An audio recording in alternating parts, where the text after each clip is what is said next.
श्री राम समर्थ। मनुष्य को कितना भी मिले, लोभ कम नहीं होता। संसार में दो प्रकार की बीमारियां आदमी को सताती है।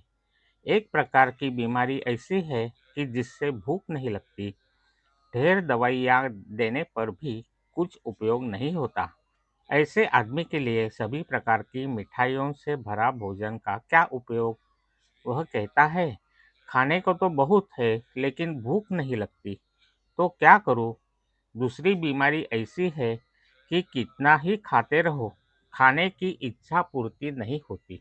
कुछ भी खाते रहो सब भस्म हो जाता है, अर्थात सब हजम हो जाता है। उसी प्रकार हमारा भी है, लेकिन हमें एक ही नहीं दोनों प्रकार की बीमारियां है। परमार्थ का इतना बड़ा बाजार लगा हुआ है, भजन पूजन चल रहा है, लेकिन उसकी रुचि ही नहीं।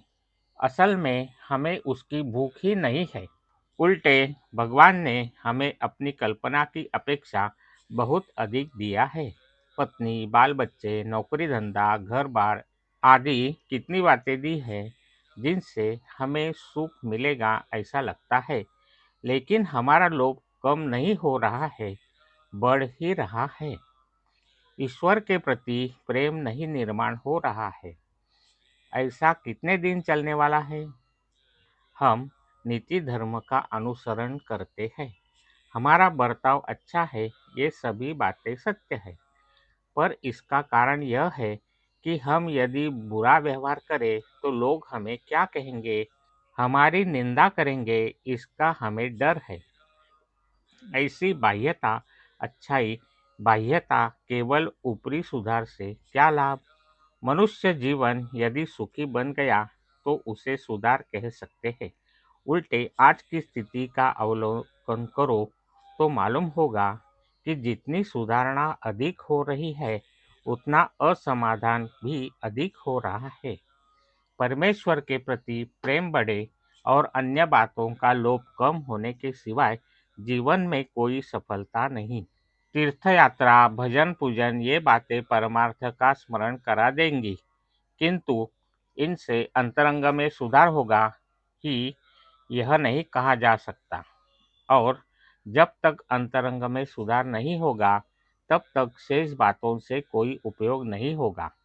मनुष्य को कितना भी पैसा, जायदाद आदि का लाभ होता रहे, पर उसको संतोष नहीं होता। जो स्थिति आए उसमें संतोष माना तो जो प्राप्त है वह पर्याप्त होगा। परमार्थ समझकर जो उसका आचरण करेगा, उसे वह जल्दी सधेगा। ऐसे व्यक्ति को गृहस्थी का त्याग करने की कोई आवश्यकता नहीं।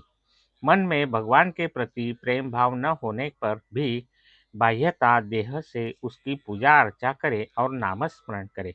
प्रारंभ में जबरदस्ती से नामस्मरण करना पड़ेगा, बाद में उसकी आदत होगी तो मुंह में अनायास वह स्थिर होगा। इसी से भविष्य में उसकी लगन लगेगी। मैं जो पहले था वह अब नहीं हूँ, अब तो मैं भगवान का हो गया हूँ। ऐसी भावना निर्माण होना जरूरी है। आज का बोध वचन, गृहस्थी से मन हटाकर भगवान की ओर लगाए, उसमें संतोष है। जय श्री राम। जानकी जीवन स्मरण। जय जय राम।